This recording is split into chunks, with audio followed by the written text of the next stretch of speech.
Bueno, muy buenas tardes. Bienvenidos al Colegio Público de Abogados de la Ciudad de Buenos Aires, la capital federal. Estamos en la clase número 7 de las jornadas de actualización del Código Civil y Comercial de la Nación, correspondientes a los temarios parentesco, filiación, técnicas de reproducción humana asistida, consentimiento, información, incorporación de la prueba genética, adopción, interés del niño, niñas y adolescentes, preservación de los vínculos fraternos, etc. En primer lugar, les recordamos a todos, por favor, que apaguen los teléfonos celulares o los pongan en modo silencioso. Y le explicamos un poquito la mecánica de la clase, que va a consistir en una exposición, en primer lugar, y cuando finalice la misma, daremos lugar a las preguntas o inquietudes que tengan los asistentes. Bueno, la clase de hoy la va a dar la doctora María Victoria Famá, que es especialista en Derecho de Familia, jueza subrogante del Juzgado Nacional número 92 con competencia exclusiva en cuestiones de familia, profesora adjunta de la Facultad de Derecho de la Universidad de Buenos Aires, profesora de posgrado de dicha universidad y de otras universidades del país, y autora del libro La filiación, régimen constitucional, civil y procesal, y de otras obras en materia de derecho de familia. Bueno, le damos la bienvenida y le paso la palabra a la doctora María Victoria Famá. Bueno, muchas gracias. Gracias. Bueno, gracias especialmente por estar acá. Hoy es un día bastante particular, así que les agradezco el esfuerzo. Como bien dijo la doctora al presentarme, el objetivo de esta clase es dar o brindar los lineamientos esenciales de la reforma en tres aspectos que son muy amplios. Uno es el parentesco, el otro es la filiación, el otro es la adopción. La verdad es que evidentemente en el tiempo que tenemos es imposible un abordaje integral de la reforma, pero sí tratar de destacar los aspectos que a mi criterio son más relevantes. En el transcurso de la mañana, en la clase que compartimos con el doctor Gil Domínguez, él se dedicó específicamente a trabajar el tema de filiación por técnicas de reproducción humana asistida, y yo me refería al tema del parentesco. Quedó un tanto, faltó el tema de adopción. Mi idea, mi objetivo es hacer una exposición que abarque una primera parte vinculada con las reformas esenciales en materia de parentesco, una segunda parte relativa a la afiliación, una tercera parte relativa a la adopción. Repito, a los aspectos centrales vinculados con la reforma, y luego que cada uno de ustedes pueda hacer las preguntas que consideren pertinentes. A la mañana hubo muchísimas preguntas. Sí les voy a pedir que las preguntas se hagan al final para que haya un mayor orden en la exposición y para que no interrumpamos sobre todo la grabación, ¿no?, en la clase. Bueno, yo a la mañana, no sé si alguno me escuchó, lamento, en esto sí quizás me voy a repetir. Cuando trabajé el tema de las reformas principales en materia de parentesco, claramente me concentré en la cuestión vinculada con los alimentos entre parientes, porque en verdad en materia de parentesco, más allá de que la reforma introduce una nueva clase de parentesco o una nueva fuente de parentesco, que es la filiación por técnicas de reproducción humana asistida. Obviamente, al regular la filiación por técnicas de reproducción humana asistida, también tenemos que incluirla como una nueva clase de parentesco. El parentesco ahora ya no es solo por naturaleza, antes era por consanguinidad, ahora se habla de naturaleza, y por adopción, sino también el parentesco es por técnicas de reproducción humana asistida. Por supuesto, también por afinidad en relación a las relaciones o vínculos existentes entre los parientes de los cónyuges. Me parece que en materia de parentesco, claramente la reforma más importante, repito, se presenta en materia alimentaria y sobre todo haciendo hincapié en este juego permanente del código, en cómo funcionan los alimentos entre parientes y cómo funcionan los alimentos a los hijos. Hay importantes reformas que están vinculadas o que se basan en la idea o en el principio de solidaridad familiar. O sea, lo que apunta el código es ampliar en algún punto el derecho alimentario. Ampliarlo en términos, no solamente el derecho en sí, sino las posibilidades que tenemos de ejecutar la cuota alimentaria ante el incumplimiento y e incluso ampliar los legitimados pasivos y las situaciones posibles para solicitar alimentos. Es más, me parece que se apunta tanto a reforzar esta idea de solidaridad familiar que el propio código prevé medidas puntuales, procesales, para garantizar el cumplimiento de los alimentos. Y en esto, y empiezo con esto, esta vez quizás no es tan ordenado, pero me parece importante destacar que dentro de estas medidas procesales que expresamente el código ahora prevé está las posibilidad de trabar medidas cautelares por alimentos futuros, posibilidad que ahora está específicamente contemplada en el artículo 550, y ustedes saben que es importante que el Código de Fondo las prevea porque en general los jueces somos bastante reticentes a otorgar embargos sobre alimentos futuros. Actualmente la norma, entonces el código que va a entrar en vigor, prevé esta posibilidad de trabar medidas cautelares por alimentos que no están fijados. Apenas inicio la demanda, yo tengo la mera sospecha de un posible incumplimiento, puedo pedir una cautelar. Incluso lo puedo pedir para asegurar el pago de alimentos provisorios, ¿sí? Aunque no haya alimentos definitivos fijados en el expediente. Esto creo que es un gran avance porque esta es una medida que ustedes saben jurisprudencialmente era de excepción, ahora va a pasar a ser en definitiva la regla. Otra medida que el Código prevé en materia de alimentos, que está contemplada en el artículo 551 y que también es una novedad interesante, que en un punto se ha tomado de ejemplos del derecho comparado, en especial del Código de Salvador y varios códigos de Latinoamérica, es la obligación ahora solidaria del empleador de cumplir con el pago de la cuota alimentaria si no retiene el embargo o si no retiene mensualmente la cuota alimentaria del sueldo del empleado. Es decir, cuando yo embargo sobre el sueldo o cuando retengo en forma directa la cuota mensualmente, es común, ustedes también lo saben, que haya arreglos entre el empleado y el empleador, sobre todo en empresas chicas o en relaciones, digamos, de mayor confianza, para que no se retenga esta suma. Bueno, pues ahora, señores, esto le va a generar al empleador la responsabilidad solidaria, de modo que él tiene que hacerse cargo del pago de la cuota. Es decir, no solamente la multa o a las 30 a la que nosotros estábamos acostumbrados, que se imponía en tribunal, sino además la responsabilidad solidaria. Vean ustedes que estas me parecen dos medidas donde claramente se demuestra la intención del legislador de que la cuota se cumpla. Luego se hablan de medidas razonables para exigir el cumplimiento de la cuota. Bueno, esto ya en un punto dependerá del criterio judicial, pero me parece bien importante e innovador hablar de estas dos medidas en particular. ¿En qué otros aspectos creo yo que se afianza la idea de solidaridad familiar en materia de alimentos? Uno de los aspectos es el vinculado que surge del mismo 537 del Código, que habla del orden de prelación, el vinculado con la obligación derivada del abuelazgo, digamos, que es una obligación que nosotros sabemos que existe por el actual 367, los ascendientes están obligados a pagar alimentos y sabemos que aún, y que todavía esto va a seguir así, es una obligación de tipo subsidiaria, pero el Código refuerza esta obligación de los abuelos permitiendo tener un mayor acceso a la posibilidad de demandarlos. ¿Cómo funciona esto? Hay dos pautas claras en este sentido.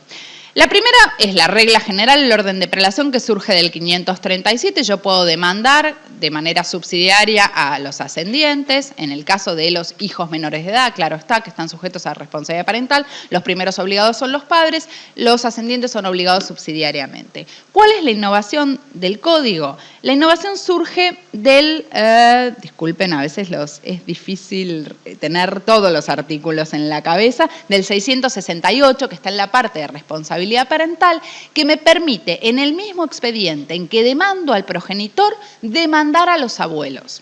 Es decir, cuando se trata de un hijo menor, la subsidiariedad de la obligación alimentaria de los abuelos sigue presente como cuestión de fondo, pero ya no como cuestión procesal. Yo puedo demandar en el mismo expediente a los abuelos y el 668 lo que me pide es que acredite de manera verosímil el incumplimiento de la obligación por parte del progenitor. Yo creo que una interpretación lógica de la norma, si a mí me permite demandar en el mismo expediente, yo no tengo que acreditar el incumplimiento para demandar. Yo voy a tener que acreditar el incumplimiento del progenitor a la hora de ejecutar a los abuelos. Y esto yo también lo dije a la mañana, me parece que una forma de garantizar esta economía procesal que precisamente está prevista, o a la que propende el artículo 668, es que en una misma sentencia el juez determine cuál es la obligación alimentaria del progenitor con el monto que le corresponde en función de su capacidad económica y obviamente de las necesidades de los niños, y en esta misma sentencia, subsidiariamente, para el caso de que el progenitor no cumple, ya esté fijada la cuota a pagar por los abuelos.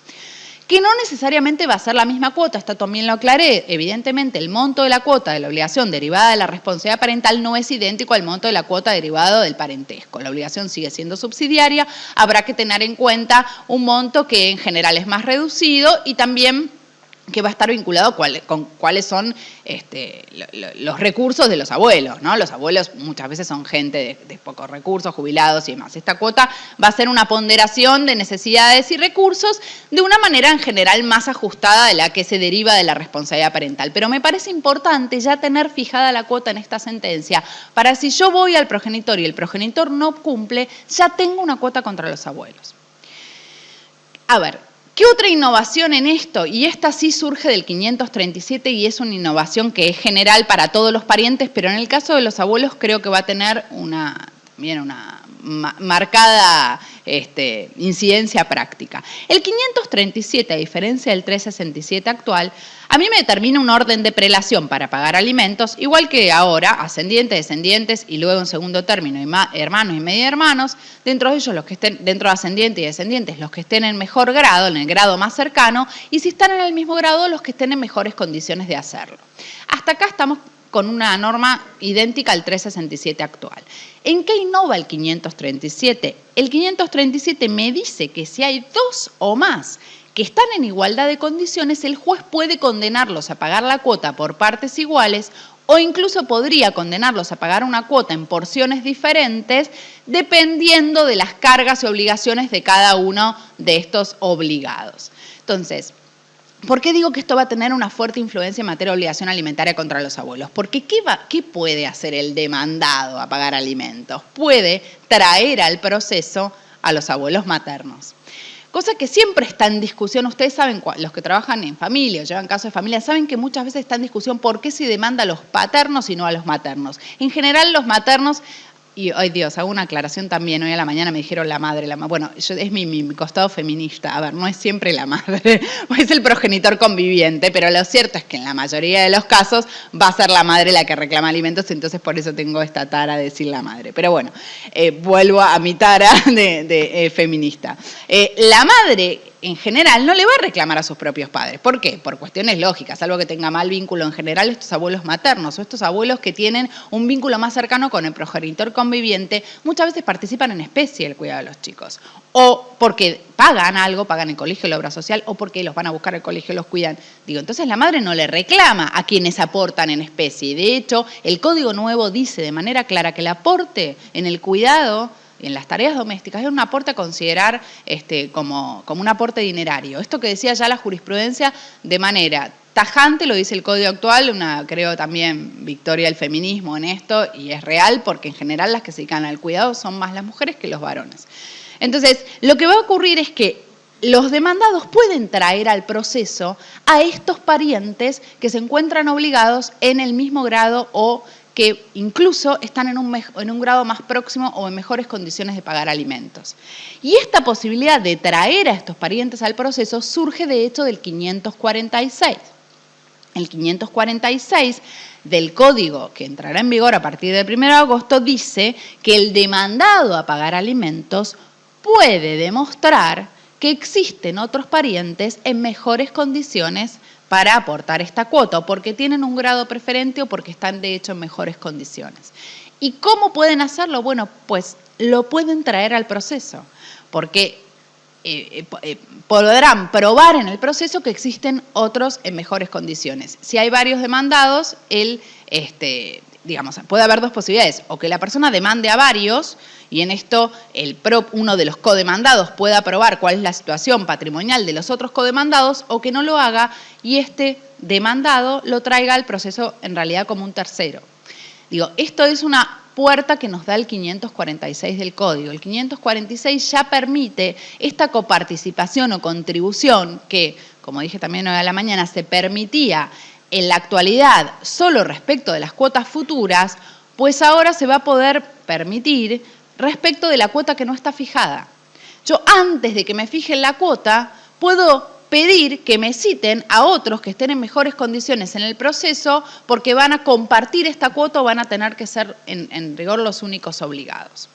Esto también lo dije, es una arma de doble filo, es algo muy beneficioso para el demandado, muy complejo para el actor, en un proceso de alimentos donde lo que se requiere es la celeridad, puede llegar a demorar el trámite, pero lo cierto es que es una herramienta de utilidad si nosotros pensamos que lo que en realidad queremos buscar es que se cumpla la cuota y que la cuota se pague. Entonces, que se pague por parte de quien esté en mejores condiciones de hacerse cargo de esta obligación. Esto como cuestión interesante o relevante en materia de obligación alimentaria derivada del parentesco. Yo conjugo un poco esta cuestión con otra obligación alimentaria que técnicamente no está derivada del parentesco porque tiene características muy particulares, pero tampoco es derivada de la responsabilidad parental porque se trata de la obligación alimentaria con los hijos mayores de 18 años. Y en esto el Código también trae soluciones innovadoras. Mejora sustancialmente el régimen actual. Ustedes saben que la reforma de la ley de mayoría de edad había introducido algunos cambios, pero en un punto se había quedado a mitad de camino. ¿Por qué? Nosotros tenemos una obligación alimentaria subsistente hasta los 21 años y sin embargo tenemos un joven que a los 18 años ya es capaz y toda la doctrina y la jurisprudencia coinciden que si quiere reclamar alimentos tiene que hacerlo directamente y que el progenitor conviviente no puede hacerlo en su nombre salvo que firme un poder a tales fines. Entonces, ¿en qué innova el Código? ¿Qué propone el Código Nuevo? El Código Nuevo establece como distintas categorías de alimentos a los hijos, de manera clara. Les digo, por lo menos pero son 4. La primera es la obligación derivada de la responsabilidad parental, cuando el niño es menor de 18 años. Esta obligación derivada de la responsabilidad parental, ustedes, si está regulada en la parte de responsabilidad parental, no tiene mayores modificaciones o cambios de lo que es el sistema vigente. Hay algunas cuestiones puntuales que por ahí ahora haremos brevemente referencia, pero sí es importante que sepan que es una obligación que incumbe a los progenitores de sostener el nivel de vida que el niño tenía durante su convivencia, o tener una obligación donde ustedes saben que la necesidad se presume iure et de iure, se presume sin admitir prueba en contrario. Yo lo único que voy a discutir en un juicio donde debato los alimentos respecto a un menor de edad, menor de 18 años, es el monto. No voy a discutir nunca la causa, ni la fuente, digamos. No hay discusión, ¿sí? Nadie puede decir no puedo pagar alimentos. Es más, hemos visto que hay casos donde se ha obligado a padres desempleados a pagar alimentos. Por esto de que la necesidad se presume iure et de iure, no admite prueba en contrario. Esto respecto de los menores de edad, similar a lo actual. ¿Cuál es la otra categoría? La otra categoría que introduce la ley es la de 18 y 21, que sigue un poco el esquema del ordenamiento vigente, pero lo mejora. Es decir, la obligación alimentaria subsiste hasta los 21 años. Yo tengo un hijo y tengo que seguir pagando alimentos hasta los 21 años. No es que a los 18 cesa y que alguien puede pedir que continúe. Subsiste hasta los 21 años, ¿sí? Esta es la regla. ¿Cuál es la diferencia entre la obligación hasta los 21 y la obligación de antes de los 18? Entre 18 y 21 y antes de los 18. Es que en la categoría entre 18 y 21, el obligado puede probar que el hijo tiene recursos. Entonces, se genera una obligación donde la necesidad también se presume en los mismos términos que cuando hablamos de un menor de edad, pero se presume iuris tantum, se presume salvo prueba en contrario. El progenitor obligado puede decir, no, este chico trabaja, entonces tiene recursos. Entonces, incluso podría pedir una eventual disminución de cuota por esta circunstancia. Vuelvo a lo mismo que también dije hoy. Tiene recursos, trabaja, no es que tiene una eventualidad de contar con recursos. ¿Sí? ¿No? La presentación de los clasificados del diario, donde le sugerimos al chico que busque trabajo, que lo he visto en el juzgado. No, son recursos ciertos. Es un chico que trabaja o que tiene rentas, recursos ciertos. Entonces, tenemos esta segunda categoría, donde la obligación subsiste y el padre obligado, el progenitor obligado, puede eximirse el pago si acredita que el hijo tiene recursos. ¿Qué incorpora el Código Nuevo? Le da legitimación expresa al progenitor conviviente para reclamar por sí los alimentos. Es decir, ya no es el hijo capaz, a los 18 años, el que puede reclamar los alimentos. No solo él puede hacerlo, pero también puede hacerlo el progenitor conviviente si el hijo no reclama. Y de esta forma el código realmente viene a mejorar la situación actual donde siempre se discutía esto de que los hijos se veían obligados a demandar a sus progenitores y muchas veces los chicos no querían entrar en conflicto con sus progenitores, por eso no los demandaban, y la madre, y vuelvo con mi tara feminista, la madre a la que tenía que seguir sosteniendo los gastos del chico porque el chico no quería ponerse en conflicto con el padre. Bueno, esto sí es solucionado por el Código Nuevo, que le otorga legitimación al progenitor conviviente y además le otorga la administración y disposición de la cuota alimentaria, con la siguiente salvedad, que las partes por acuerdo o incluso el juez puede destinar una porción de estos alimentos para administración exclusiva del hijo y para que el hijo pueda, no sé, afrontar sus gastos cotidianos, esparcimiento, educación o lo que fuera, ¿sí? Entonces, esta es una gran reforma que viene a solucionar este problema que teníamos en los juzgados de familia de los chicos que no querían demandar a sus padres y las madres que tenían que afrontar exclusivamente la cuota alimentaria. Lo que en realidad el código le reconoce a la madre sería técnicamente una acción de contribución, porque lo que demanda la madre no es alimentos para sí, es que el padre contribuya a pagar los gastos que ella hace en lo cotidiano para la vida de este hijo. La tercera categoría de alimentos que el código ahora sí introduce siguiendo la jurisprudencia son los alimentos, entre 21 y 25 años. ¿Sí? Cada vez los chicos vamos a tener alimentos hasta los 45. En cualquier momento le pido yo a mi padre. Bueno, los chicos hasta los 25 años, una vez una abogada me dijo que la adolescencia se extiende, era una chica de 30 años que quería que el padre le siguiera pagando alimentos. Le digo, bueno, para algunos que tienen la suerte de que a los 30 años los padres le puedan seguir pagando alimentos. Pero bueno, es real que la norma recoge una situación que no podemos negar, que es que los chicos que estudian difícilmente pueden obtener recursos para sostenerse y que alguien los sostiene y que en general los sostiene el progenitor conviviente. Es más una ayuda al progenitor conviviente que al hijo.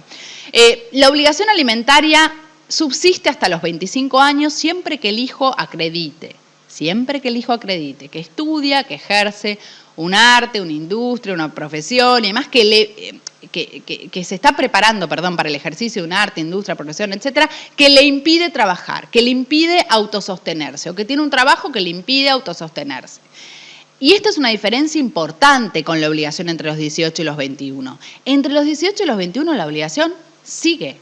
Yo podré en todo caso como progenitor pedir el cese, pero la obligación continúa. En cambio, entre los 21 y los 25, el código exige que la persona, que el hijo que reclama alimentos o el progenitor conviviente que lo hace en nombre de su hijo, que también puede hacerlo, pruebe esta necesidad del hijo, pruebe que el hijo tiene un rendimiento regular en su carrera, en su ocupación, en su formación artística o lo que fuera y que además necesita los alimentos.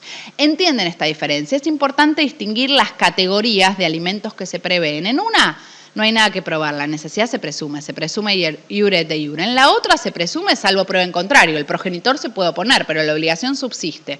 En la última categoría, entre 21 y 25, el que pide alimentos lo va a tener que probar. Es decir, yo considero que a los 21 años, si a mí me piden la cesación de la cuota alimentaria, yo como juez resuelvo la cesación. El que quiera alimentos lo tiene que pedir. ¿Sí? Lo tiene que pedir porque la norma es que la obligación alimentaria se extiende hasta los 21 años. ¿Cuál es el monto de esta obligación entre los 21 y los 25? Entre los 18 y los 21 es la misma que para los menores de edad, se amplía con la misma amplitud, y entre los 21 y los 25 yo creo que también puede ser la misma. Pero bueno, habrá que ver de acuerdo a la situación específica del chico, porque el chico tiene algún recurso, etcétera. Y luego, yo dije que estas son las primeras tres categorías, y la otra categoría de obligación a los chicos es los chicos que tienen más de 25, que también van a poder reclamar alimentos.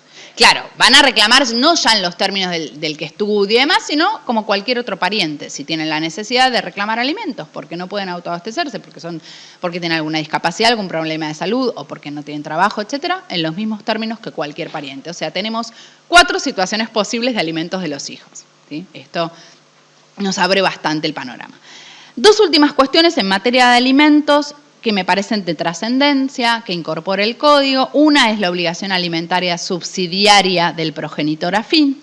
Y esta obligación alimentaria subsidiaria está prevista en el artículo 676 del Código Civil.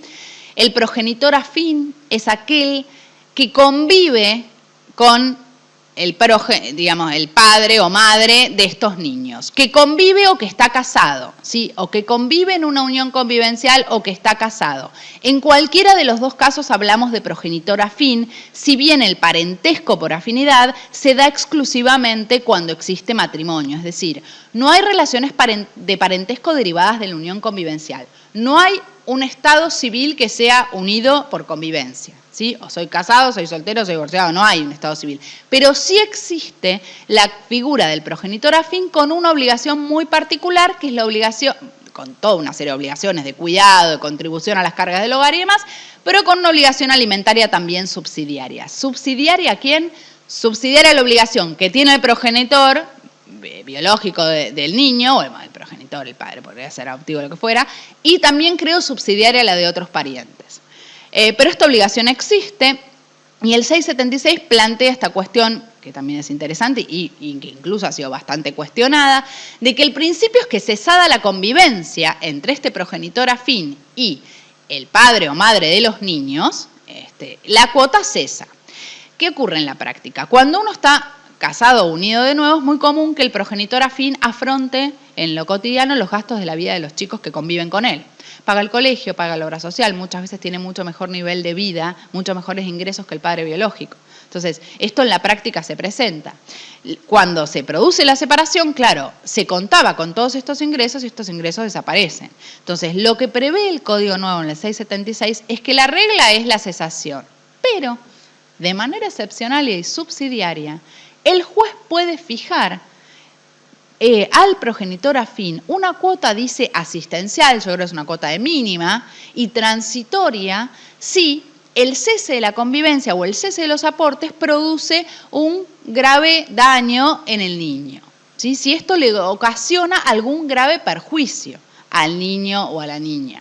Entonces, en estos términos se admite excepcionalmente que el progenitor afín siga pagando una cuota alimentaria. Esta cuota alimentaria va a ser ponderada no solo en función de su propia situación económica y las necesidades del niño, sino también el tiempo de la convivencia. No es lo mismo si viví un año con el chico que si viví 25, por supuesto, ¿no? No será la misma intensidad ni tampoco el mismo tiempo. Pero bueno, esto es una cuestión también muy discutida. Algunos dicen, bueno, a ver, encima que me voy, no son mis hijos, tengo que seguir manteniendo. Bueno, esta es la idea. Podamos compartirlo o no, pero el fundamento del código en este sentido se basa en la solidaridad familiar. En materia de alimentos, creo que, como para terminar, un punto interesante es el que trae el artículo 666, que también hice un poco referencia hoy a la mañana, que es la particularidad de la situación en que se encuentran aquellas parejas, aquellos progenitores, cuando existe un cuidado personal compartido de los hijos.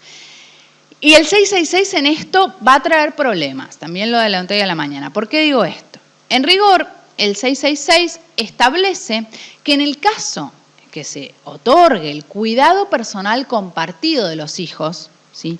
No distingue si alternado o indistinto, ahora vamos a ver qué significa esto, y existe una equivalencia de ingresos entre los progenitores, no cabe fijar una cuota alimentaria, porque cada progenitor se hará cargo de los gastos que insume el niño cuando convive con él y los gastos comunes, educación, salud, expensas, supongamos, lo dividirán por mitades. Entonces, ¿qué tenemos? Tenemos un código que ahora dice en el 666 que cuando hay cuidado personal compartido y hay ingresos más o menos equivalentes, no se fijan alimentos. Claro, el proyecto original decía que esta situación se presentaba cuando había un cuidado personal compartido alternado, que se da cuando el niño pasa un tiempo más o menos equivalente con cada uno de los progenitores. Ahora, y luego de la reforma que se hizo en el Senado respecto de esta norma, se contempla las dos situaciones, cuando el cuidado personal es alternado y también cuando es indistinto. El cuidado personal indistinto se da cuando el niño vive mayormente con uno y en menor cantidad de tiempo con el otro. Entonces, y además es la regla en materia de atribución de la responsabilidad parental. O sea, la regla en materia de atribución del cuidado de los hijos es que el juez, salvo que sea contrario al interés superior del niño, tiene que establecer el cuidado personal compartido en distinto. Es decir, ejercicio compartido de la responsabilidad parental, ejercicio compartido de las decisiones vinculadas a la vida de los niños, pero permanencia mayor del niño en una residencia que en otra, ¿sí? Para explicarlo en términos llanos. Como ahora el 666 no distingue, pareciera que ya no tenemos casi posibilidad de reclamar alimentos si tenemos ingresos equivalentes. ¿Me entienden a dónde voy? Bueno, yo creo que este artículo debe ser interpretado de manera integral con el resto del ordenamiento. Creo que si el niño pasa mayor tiempo con uno que con otro, cabrá igual la fijación de una cuota alimentaria, porque lo que busca, y esto surge del mismo artículo, lo que busca el código es que el chico tenga un nivel de vida semejante en ambos hogares. Entonces, si el chico está 5 días con la mamá y 2 con el papá, por más que la mamá y el papá ganen más o menos lo mismo, no es lo mismo. No es lo mismo. Entonces, creo que esta situación debe ser considerada también a la hora de fijar una cuota alimentaria. Bueno, esto en principio en cuanto a cuestiones me parece a mí relevantes en materia de parentesco. Después hay otros temas, no se innova mucho en otras cuestiones como derecho de comunicación y demás. Creo que las reformas fundamentales están puestas en materia de alimentos. El segundo tema va a ser el tema de filiación, y el tema de filiación trae muchísimas novedades en el Código Nuevo, sobre todo por la incorporación expresa por primera vez en nuestro país de las técnicas de reproducción humana asistida, lo que nosotros llamamos TRA, como fuente de filiación. Es decir, el nuevo código, en el artículo 558 del Código Civil, establece que existen 3 fuentes de filiación: la filiación por naturaleza, ¿no? La filiación biológica, la filiación por adopción, hasta acá estamos como en el sistema actual, y la filiación por técnicas de reproducción humana asistida. En rigor, yo en esto sí acepto la crítica que hace Aspiri. La técnica por reproducción humana asistida no es en sí una fuente filial. La fuente filial para mí es la voluntad procreacional, no la técnica en sí. ¿Y por qué digo esto? Porque lo que es relevante como algo diferente para clasificar este tipo de filiaciones es la situación de que en esta técnica haya participado un tercero. Si yo tengo una filiación por TRA a la que llegué con material genético de mi marido, ¿cuál va a ser la fuente de la filiación o las reglas aplicables? La regla de la filiación por naturaleza, porque al Estado no le va a importar cómo hice yo para concebir un chico. Si fue en el dormitorio de mi casa o si fue en un tubito de ensayo. Esto es irrelevante para el Estado, sería inmiscuirse en mi intimidad como yo llegué a concebir al chico. ¿Cuándo al Estado, al sistema le puede importar o le puede parecer relevante esto? Cuando interviene el material genético de un tercero. Por eso yo digo que en rigor es acertada esta crítica que hace Aspiri, que la tercera fuente filial no es la técnica en sí, es la técnica cuando interviene un tercero. Entonces, cuando en la técnica interviene un tercero, la fuente en realidad es la voluntad procreacional. Sobre esto habló mucho mi querido amigo Andrés Gil Domínguez a la mañana. La voluntad procreacional expresamente está determinada, definida, clarificada en el artículo 562 del nuevo código, donde alude a esta voluntad, este deseo de asumir la filiación como una nueva fuente filial. Es decir, la voluntad procreacional se diferencia de la filiación por naturaleza, por obvias razones, porque estamos hablando de una filiación a la que se accede a través de una técnica médica, y además se distingue de la adopción también por obvias razones. Cuando uno piensa en la adopción, piensa en un niño que existe, en un niño al que lo que queremos es buscarle una familia. De hecho, tan es así que en el 594 del Código Nuevo se define la adopción, cosa que no es común. Los códigos no suelen tener definiciones, pero miren cómo el legislador quiso hacer hincapié en esta idea de la adopción como la necesidad de proteger a un niño, como un sistema alternativo de familia que la ha definido. La adopción es pensar en una filiación con un niño que ya existe. La voluntad procreacional es todo lo contrario, es la creación de una familia por parte de los adultos, es pensar en el deseo de ser padre de un niño que no existe, que todavía no existe, que se va a crear, se va a gestar, se va a generar a partir de esta voluntad procreacional. Es decir, la mirada ya no está puesta en los niños, la mirada está puesta en el adulto. Luego veremos cuál será el interés superior del niño en cada caso en concreto, pero me parece que es importante resaltar que cuando un código, como ahora el argentino, regula la voluntad procreacional y establece tantas reglas vinculadas con las técnicas de fertilización asistida, apunta al derecho que tienen los adultos de formar una familia, no al derecho del niño, porque el derecho del niño yo al niño no lo tengo, lo voy a tener después. Cuando a mí me llega el caso, ahí sí tengo que resguardar el interés superior del niño, pero por ahora no tengo niño. Esta me parece que es la importante y clara diferencia entre técnica de reproducción asistida como fuente, voluntad procreacional como fuente y adopción como fuente. Son dos sistemas distintos, por eso no podemos asemejarlos, pese a que hay algunas críticas doctrinarias en esto de que se ha reconocido la voluntad procreacional como una tercera fuente filial. Entonces, yo creo que el código cuando establece y cuando regula la voluntad procreacional como tercera fuente filial está reconociendo y poniendo énfasis, repito, en el derecho de los adultos a formar una familia y también en un derecho que, aunque el código no lo diga, es un derecho que también circula en distintas jurisprudencias, sobre todo si uno va a la Corte Interamericana, al fallo Artavia Murillo, es un fallo donde se alude al derecho a acceder a estas técnicas de reproducción humana asistida. Hay un derecho a procrear o hay un derecho a intentar procrear. El Estado en un punto está reconociendo no un derecho al hijo, y esto por favor que quede bien claro, lo mismo que ocurre en materia de adopción. Yo no tengo un derecho al hijo. El Estado no tiene que garantizar que cada uno pueda procrear o que cada uno pueda tener un hijo o adoptar. El Estado sí me parece que está garantizando el derecho que todos tenemos de acceder a los medios tecnológicos, científicos y médicos destinados a la procreación. Hay un reconocimiento implícito de un derecho a procrear o a intentar procrear. ¿Y por qué digo esto? Mire, esto surge de manera clara del código. En ningún momento el código indica que el acceso a la filiación por técnicas de reproducción humana asistida es un mecanismo subsidiario ante la imposibilidad de procrear. No lo dice, en ningún momento. No se está garantizando solo el derecho a la salud, entendida la esterilidad como una enfermedad. Se está garantizando el acceso a la procreación. Por eso se garantiza además este derecho a cualquier persona, sea familia de distinto sexo, familia del mismo sexo, mujer sola, bueno, claro, varón solo, no expresamente porque no se ha regulado la gestación por sustitución. ¿Sí? La gestación por sustitución ha sido eliminada del proyecto. El doctor Gil Domínguez estuvo hablando de esto largo y tendido. Él considera que, comparto, que se pueden hacer planteos en orden al reconocimiento de la situación en la que se encuentran dos varones, por ejemplo, que quieren procrear y no pueden acceder a la procreación si no es a través de la gestación por sustitución.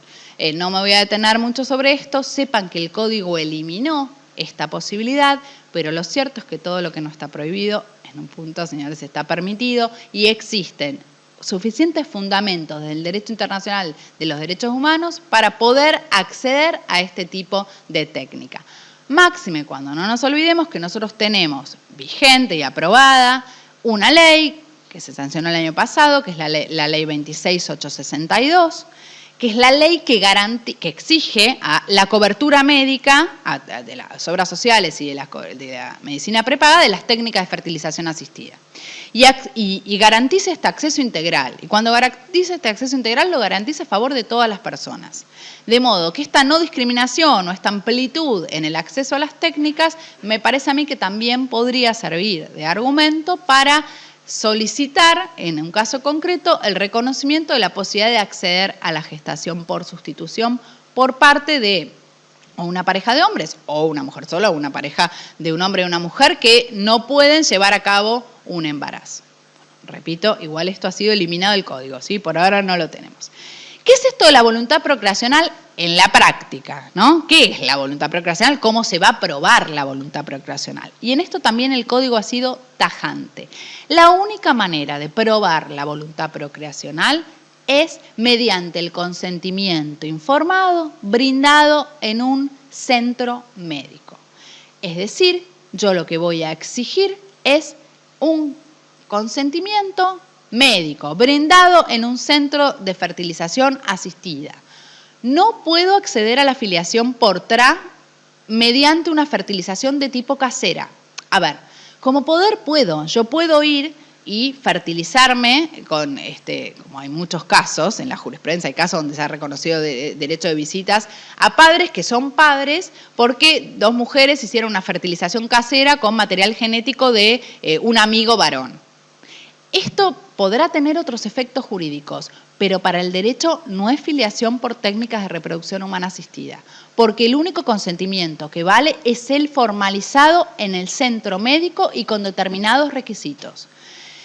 Los requisitos no surgen únicamente del Código Civil, van a surgir de la ley que se apruebe a tales fines, una ley especial, el Código remite en esto a una ley especial, pero es bien importante que sepan que el consentimiento debe ser, por supuesto, informado, debe ser, repito, medicalizado, ¿no? Un documento de tipo sanitario, y además tiene que estar protocolizado por un escribano público o por la autoridad sanitaria.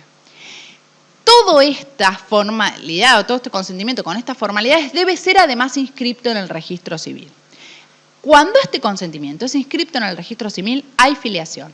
Yo no necesito ir a la adopción, ¿sí? La filiación queda establecida de pleno derecho por su fuente esencial, que es la voluntad procreacional. No tengo que adoptar al chico. Somos dos mujeres, basta que inscribamos esto. Yo no tengo que luego pedir en el expediente la adopción del chico. Me parece, el gran avance del Código. Garantizar el derecho a la identidad de este niño nacido en lo inmediato, sin necesidad de recurrir a la figura de la adopción. A ver, acá se pueden también presentar en la práctica, yo no quiero ser abogado del diablo, pero muchos problemas. ¿Qué pasa, por ejemplo, si yo tengo este consentimiento informado y este consentimiento informado que ha sido protocolizado y demás, nunca fue inscripto? ¿Se determina automáticamente la filiación o tengo que iniciar una acción de filiación? Yo creo que lo que tengo que iniciar en todo caso es una información sumaria tendiente a inscribir este consentimiento, pero no es necesario un reclamo de filiación, ¿no? Esto ustedes saben que es bien distinto, porque no voy a tener que probar nada y además probablemente no haya un vínculo genético con este tercero. Podría ser que sí, no importa, pero digo, me parece importante destacar que si no se completó esta cadena de requisitos formales, basta una información sumaria y no es necesaria una acción de filiación para establecer la paternidad o maternidad de la persona de que se trate. Otra cuestión muy importante en cuanto al consentimiento, y que ha dado lugar a muchos problemas en la práctica, es que el consentimiento es revocable hasta tanto no haya sido implantado el embrión en el seno materno. Ojo con esta norma, 561 del nuevo Código.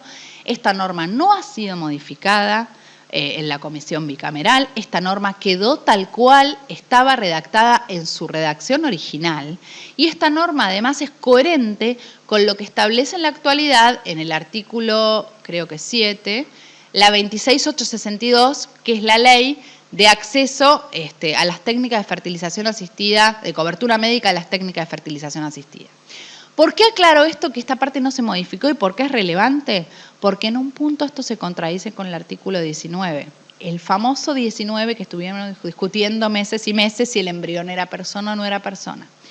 Según el artículo 19 actual, con la reforma que introduce la bicameral, el embrión es persona aunque no esté implantado, porque ya se eliminaron esta distinción que se hacía en el proyecto entre el embrión implantado y no implantado. El proyecto original decía el implantado es claramente persona y el no implantado tendrá una protección especial, pero no era considerado persona, había una distinción. En coherencia con eso, el 561 me decía, yo puedo revocar mi consentimiento hasta el implante, porque total el embrión no es persona. ¿Cómo concilio ahora el 19 que en realidad no distingue y del que parecería desprenderse que el embrión no implantado es persona, con la facultad que le doy a quien presta el consentimiento de revocarlo hasta el implante? ¿Qué hago con el embrión crioconservado? ¿Qué hago con el embrión crioconservado que yo revoqué mi consentimiento para implantarlo y que sin embargo para el derecho es persona? Esto es un problema importante. No puedo destruirlo, o sí. La ley que tiene media sanción establece determinadas reglas, en la ley que tiene media sanción en el Senado, digamos, o en diputados, ahora me confundí, pero digamos, establece determinadas reglas, incluso establece la posibilidad eventual de destruir embriones. A ver, estamos hablando de considerarlos personas, por una parte, y por otro lado, permitir que uno revoque el consentimiento hasta tanto se implante, y la gran pregunta es qué hago con los embriones que nadie quiere implantar. Porque estos casos sí se han dado en la práctica. Yo he tenido un caso y hay varios. Hay alguno que salió publicado, pero hay muchos que han dado vueltas sin llegar y se han resuelto de manera privada. Lo cierto es que puede ocurrir que existan embriones crioconservados, la pareja se separa o hay problema en la pareja y luego uno de los dos se niega al implante. En general es el varón, porque si se niega a la mujer se le va a ocurrir implantarle por la fuerza los embriones. Ahora, si se niega a la mujer y el varón quiere tener esos hijos, y estos hijos son personas, ¿qué hago con estos embriones?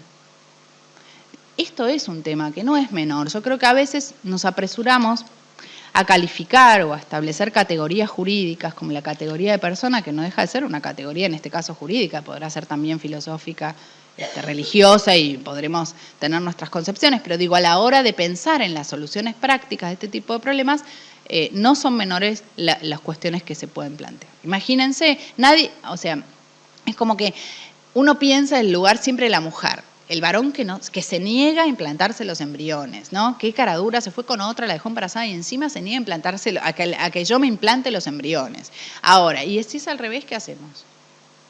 O sea, con la práctica, ¿cómo lo solucionamos? Entonces, estas cuestiones me parece que no son menores, que van lugar a conflictos y que termina habiendo una cierta incoherencia entre la reforma que se hizo al 19 y el artículo 561, que vuelvo a decir lo mismo, permite la revocación del consentimiento hasta el implante. Otro de los grandes aspectos que incorpora el nuevo código en materia de fertilización asistida es el acceso a la identidad del donante. El acceso a la identidad del donante en un sistema que se calificaría como intermedio, en un punto. Ustedes saben que en el mundo hay dos sistemas, un sistema que mantiene rajatable el anonimato, como es el caso de España, Francia, etcétera. La mayoría de los sistemas del mundo todavía sostienen a rajatable el anonimato del donante de material genético. Dicen que el niño o el adulto, hijo, producto de las técnicas de fertilización asistida, no puede acceder a la identidad de este donante. No puede acceder, salvo por razones médicas, no puede acceder. Sí, si hay una razón médica, en cuyo caso se le otorgarán los datos relevantes para la cuestión vinculada con el cuidado de su salud, ¿sí? Pero no necesariamente el nombre, ¿sí? Más que nada los datos genéticos. Hay toda otra postura que cada vez tiene mayor aceptación en el mundo. Hay varios países ya que Inglaterra, Holanda, Austria, Alemania, etcétera, que han levantado el anonimato y que le permiten al niño conocer quién es su donante, al niño o al adulto, por supuesto, ¿no? Dependerá de cada uno de los sistemas. Es decir, lo que el código intenta es una especie de sistema intermedio. Conocer al donante no significa tener emplazamiento filial con el donante, por Dios, son dos aspectos diferentes, esto es muy importante aclararlo. ¿Cómo está regulado en el nuevo código? El nuevo código regula el derecho a conocer los orígenes en el artículo 563 y 564 en dos supuestos. Como regla, dice que es posible acceder al legajo del centro de salud, ¿sí? Vía administrativa, vía privada, del legajo del centro de salud, donde están los datos médicos del donante cuando se presentan problemas de salud. Yo necesito un trasplante de médula, quiero acceder a los datos que están guardados y que deben ser conservados por el centro médico. Esto es una de las obligaciones que además prevé la ley de fertilización, que tiene media sanción en el Congreso. Pero además de esta cuestión vinculada con los datos médicos en general, yo puedo acceder a la identidad del donante si acredito motivos suficientes o suficientemente justificados vía judicial. Es decir, yo tengo un trámite directo, privado, administrativo, donde voy al centro médico y puedo pedir los datos genéricos si hay un problema de salud. Si no hay un problema de salud y lo que quiero es conocer mi identidad, tengo que ir al juez y justificarle por qué quiero acceder a la identidad del donante. Yo en esto hice en su momento una crítica a la norma, me parece que en rigor el sistema debería ser más abierto, no creo que seamos los jueces los que tengamos que decir quién o no tiene un interés justificado en acceder a la identidad del donante. Creo que el interés o la medida de este interés solamente la conoce la persona que va a demandar, y lo que para mí puede ser irrelevante, para la persona que va a demandar claramente es relevante. Y el derecho a la identidad se descompone en diferentes aspectos, y así como en materia de adopción hemos admitido la posibilidad de acceder a los orígenes, creo que esta misma posibilidad debe admitirse en materia de fertilización asistida, aunque sean situaciones diferentes, Ojo. Vuelvo a lo mismo, no confundamos, no es emplazamiento filial. El emplazamiento filial se genera por la voluntad procreacional. Yo expreso que quiero ser el padre de este niño, doy el consentimiento informado con las formalidades exigidas por la ley, soy el padre de este niño. No es el padre el donante, no es el padre el que da material genético, no es el padre, ni la madre, perdón, la gestante en el caso de gestación por sustitución. Son los que han expresado su voluntad procreacional. Pero sí tengo derecho a conocer quién fue este donante, quién fue esta gestante, porque esto puede hacer a un aspecto de mi derecho a la identidad y puede ser relevante para muchas personas, ¿sí? Es muy difícil desde el lugar de un hijo, de alguien que no es hijo por fertilización, saber si esto no es o no relevante. Esto lo puede saber nada más, es una necesidad propia de la persona. Esto en materia de técnicas de fertilización asistida como grandes innovaciones. En materia de filiación hay otras innovaciones bien interesantes. La primera tiene que ver con las acciones de filiación.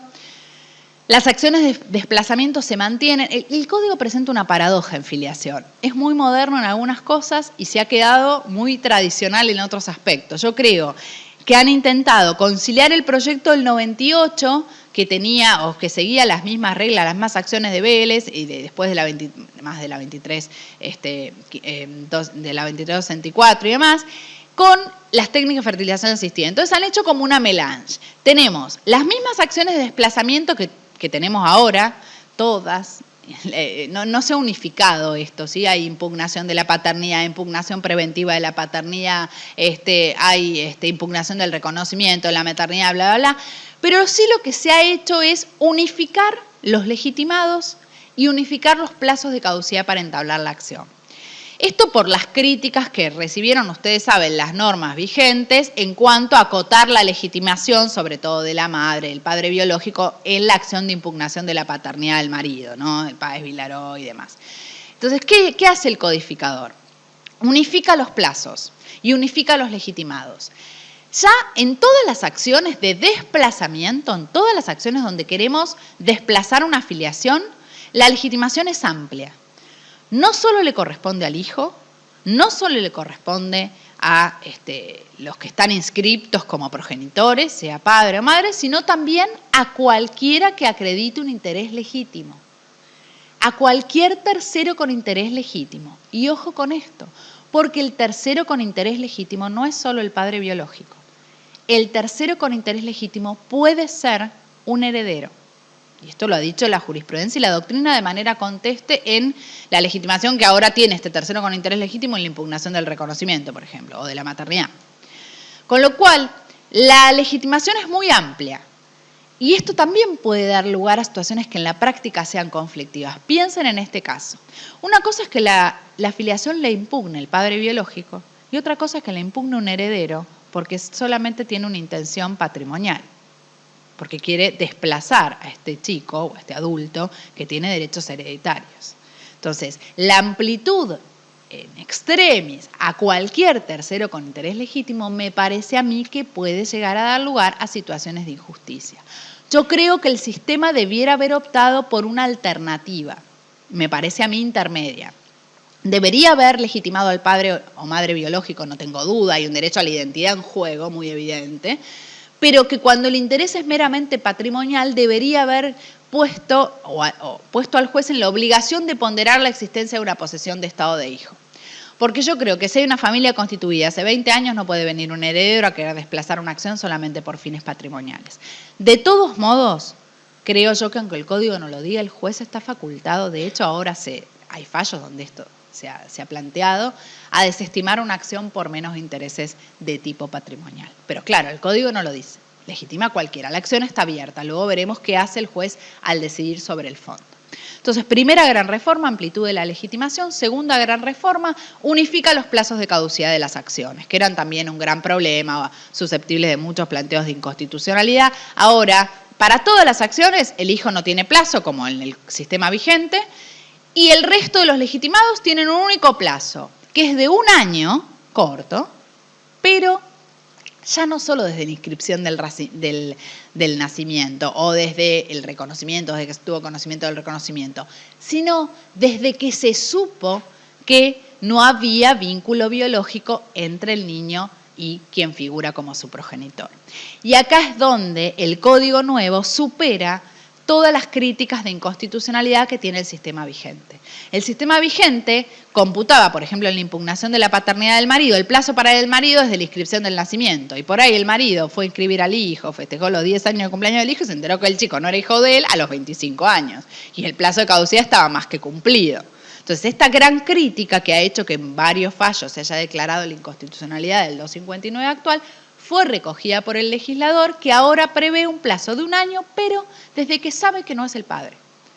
¿Sí? Esto me parece que garantiza el acceso a la justicia. Yo tengo el plazo a partir de que sé, o sea, puedo acceder a la justicia y el plazo se empieza a computar a partir de que yo puedo acceder a la justicia. ¿Sí? Porque si no, el sistema vigente a mí no me permitía acceder a la justicia cuando yo tenía los elementos para demandar. Y en eso era considerado inconstitucional. Otra gran reforma en materia de filiación se vincula con la prueba genética. Y acá hay algunas cuestiones que me parece que merecen ser observadas. Hay 2 artículos que ahora expresamente se refieren a la prueba genética, que son los artículos 579 y 580, el 579 en vida del demandado y el 580 la prueba genética post-mortem. Lo que intentan hacer estos artículos en un punto es seguir un poco la línea del artículo actual, del artículo 4 de la 23511, que es la ley del Banco Nacional de Datos Genéticos, que ustedes saben que genera un indicio en contra de el renuente a realizarse las pruebas genéticas. Ustedes saben que una fuerte discusión doctrinaria y jurisprudencial es si esta negativa debía ser considerada solo un indicio o una presunción, que esto es muy relevante porque el indicio requiere de otros elementos probatorios y la presunción por sí misma invierte la carga probatoria, es decir, basta la mera negativa para dictar sentencia.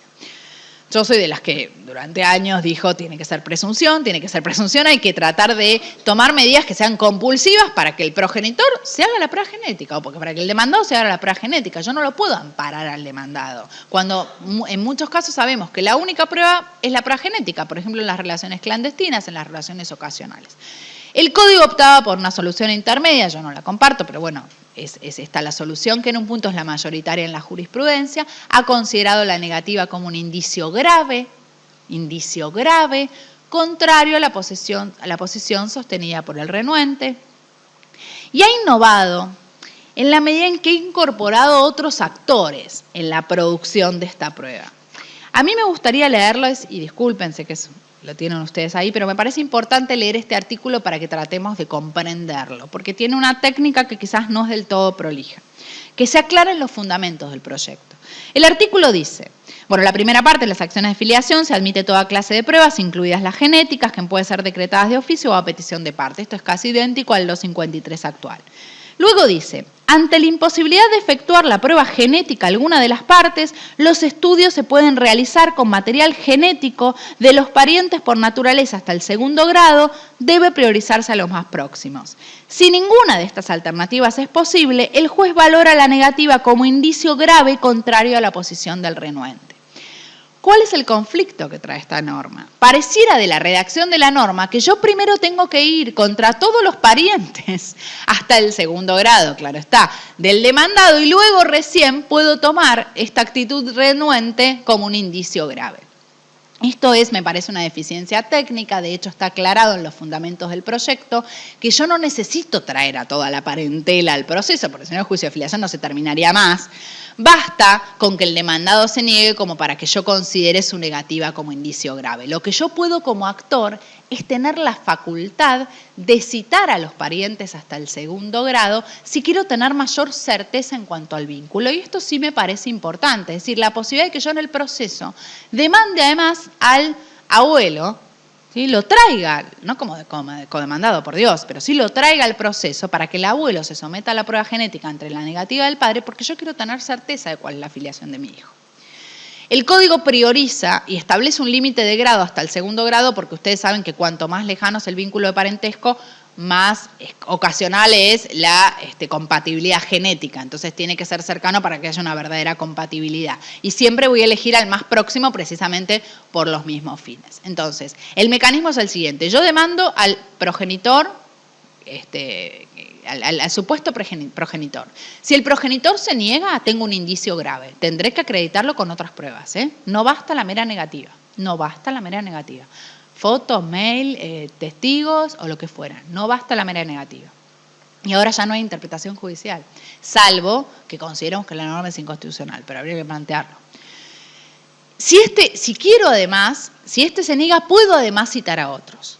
Puedo, es una facultad, no estoy obligada. El juez incluso de oficio podría citar a otros si la situación le genera dudas. Yo creo, como juez, ante la negativa y con otras pruebas, bueno, lo siento mucho que se embrome el demandado. Ustedes los abogados ya saben esto y le sugieren a todos sus clientes que se hagan la prueba genética. Esto ha cambiado muchísimo en tribunales. Dicen, vaya, se te aprueba porque el que calla en esto otorga y todos lo sabemos. O sea que me parece que ha habido un avance importante. ¿Cuál es la otra reforma que se presenta en materia de prueba genética? 580, la prueba genética post-mortem. Y acá sí hay una cuestión de dudosa constitucionalidad para mí. Acá también, perdón, pero voy a leer el artículo. El 580 dice, en caso de fallecimiento del presunto padre, la prueba genética puede realizarse sobre material genético de los dos progenitores naturales de este. Ante la negativa o imposibilidad de uno de ellos, puede autorizarse la exhumación del cadáver. El juez puede optar entre estas posibilidades según las circunstancias del caso. También en esto quizás la redacción no es del todo feliz. Pareciera que uno puede demandar tanto a los parientes o como que puede solicitar la exhumación del cadáver. Sería una opción del juez, incluso una opción de la parte. La parte puede pedir directamente la exhumación del cadáver o puede pedir demandar a los parientes. ¿En dónde creo yo que está la cuestión de dudosa constitucionalidad? Es que en realidad, ante el fallecimiento del presunto demandado, solo puedo ir para la prueba genética contra los progenitores del demandado. Es decir, vean la contradicción entre el 579 y 580. En vida del demandado, puedo demandar a los parientes hasta el segundo grado. Tras la muerte del demandado, solo a los progenitores. La lógica me indica que los progenitores ya van a estar muertos, salvo que se haya muerto en un accidente de tránsito, digamos. Lo más común es que los progenitores se mueran antes que sus hijos. Entonces, puede haber situaciones en las que yo me encuentre sin posibilidad de exhumar el cadáver porque el cadáver ha sido cremado y sin posibilidad de demandar a los progenitores, que son los únicos que puedo demandar, porque están muertos también. Y no puedo demandar a otro pariente, porque el código, el 580, no me lo permite. Yo creo que acá, si ustedes tuvieran este caso, que hay casos de demanda contra primos, contra hermanos. No hablo, hermanos es un colateral, un pariente colateral en segundo grado. O sea, no es el progenitor. Y es bastante más común que esté vivo el hermano que el progenitor. Ante esta situación, como ustedes se quedarían sin prueba en el expediente, yo creo que se podría plantear, si no quieren la inconstitucionalidad de 580, porque vulnera el derecho de defensa en juicio, el derecho a la identidad, etcétera, sí por lo menos la necesidad de armonizarlo con las normas internacionales y permitir que se traiga como codemandado a otro pariente que no sea el progenitor natural del supuesto padre.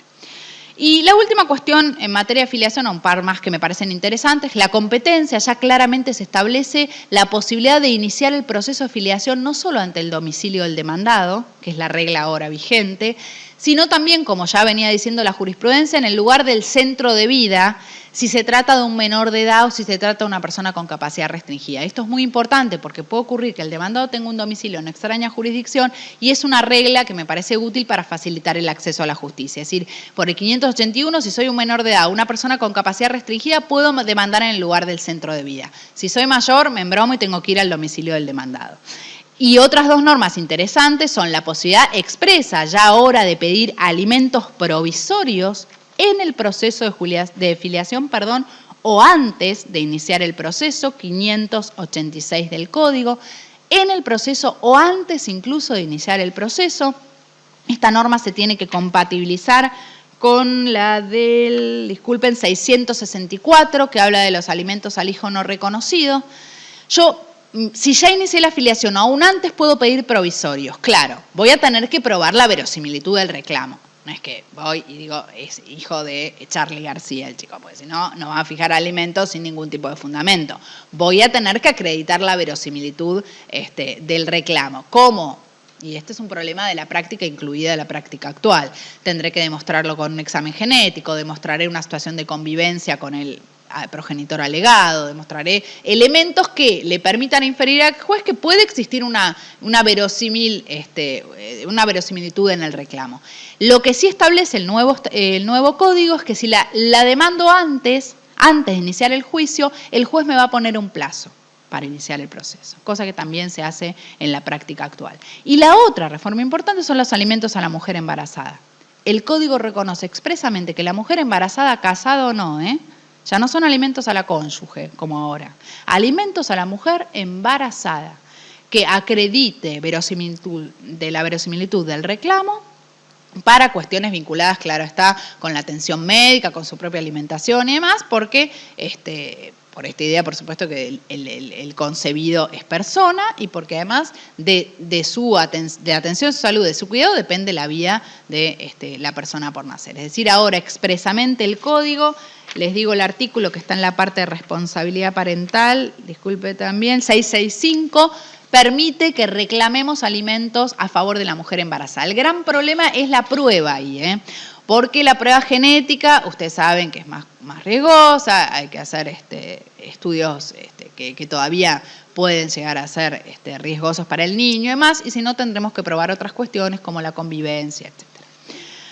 Bueno, en filiación hay muchos cambios, yo me adentro a la central y termino, focalizo en la central y termino con adopción y con los cambios esenciales en materia de adopción, que también son muchos, son muchísimos. También voy a tratar de ser sintética. Hay cambios muy puntuales en relación a los adoptantes, a los adoptados, a los procesos y a los tipos de adopción. Cambia muchísimo el sistema de adopción. En relación a los adoptados, tengo un cambio interesante, que es el 596, expresamente reconoce el derecho del adoptado a acceder a los orígenes. Este derecho a acceder a los orígenes ya no es más una expresión de deseos, un punto como con el ordenamiento actual, sino que realmente el niño que tiene edad y grado de madurez suficiente puede acceder a los datos que están en el expediente administrativo y judicial. Y por eso se obliga a los jueces y a la autoridad de aplicación a conservar estos datos, ¿sí? Los tienen que conservar porque el hijo tiene que acceder. Incluso en el 596 se establece la obligación de conservar la mayor cantidad de datos posibles, incluidas enfermedades transmisibles, para que la persona pueda acceder al expediente. Cuando se trata de menores de edad, se puede convocar el acceso siempre es judicial. Cuando se trata de menores de edad tienen que ir al juzgado, no lo pueden hacer de otra manera, y se puede convocar al equipo interdisciplinario para que apoye al niño en el conocimiento de sus orígenes. A ver, un chico de 14 años que quiere ir al expediente, por supuesto no puede ir solo, tenemos que acompañarlos, tenemos que ser responsables en cuanto a qué información se le brinda y en cómo se le da a conocer esta información. Pero este es un cambio relevante porque de manera expresa ya se reconoce la posibilidad el derecho a acceder a los orígenes 596.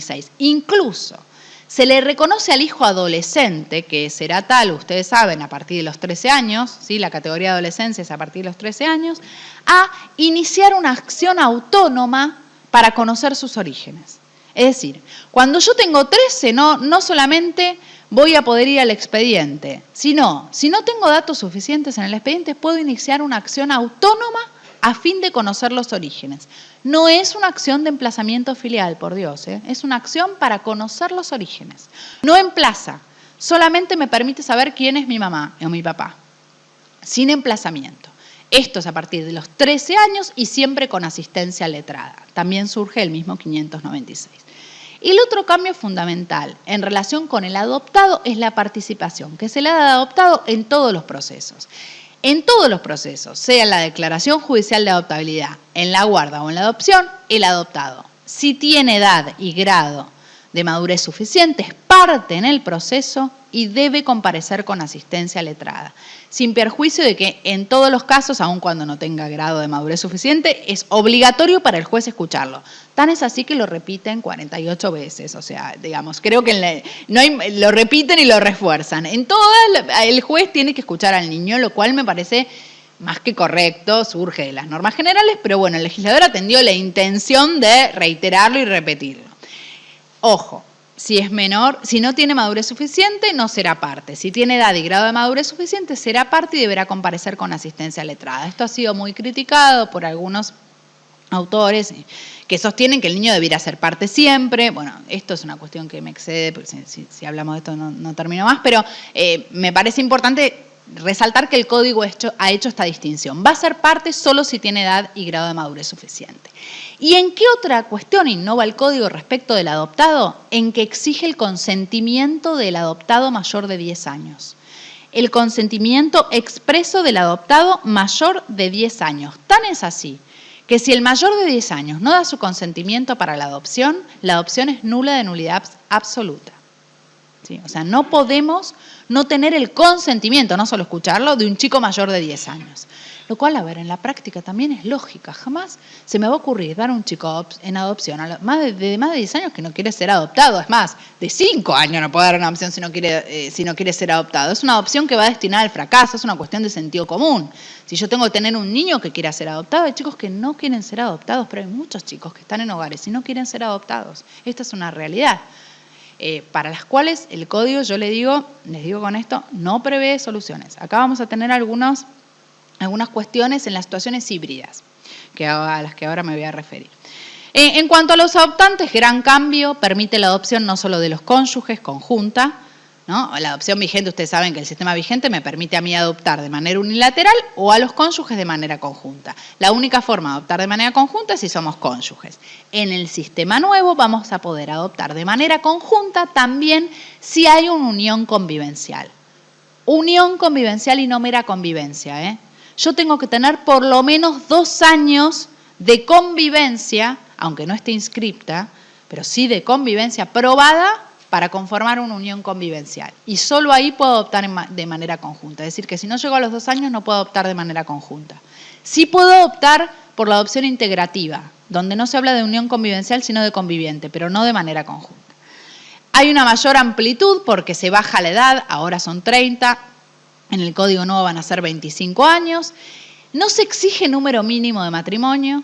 Y no hay diferencias entre los matrimonios y la adopción unilateral. Es decir, en el sistema actual ustedes saben que hay que tener 30 años para adoptar, salvo que las personas estén casadas más de 3 años y prueben imposibilidad de concebir y demás. Esto en el sistema nuevo se elimina, me parece, con buen criterio, porque es una forma de jerarquizar de la misma manera a todos los adoptantes, sean solos, sean matrimonios, sean unión convivencial. Claro, los unidos en convivencia van a tener que tener 2 años, porque por más que no exija, digamos, es la forma de tener una unión convivencial.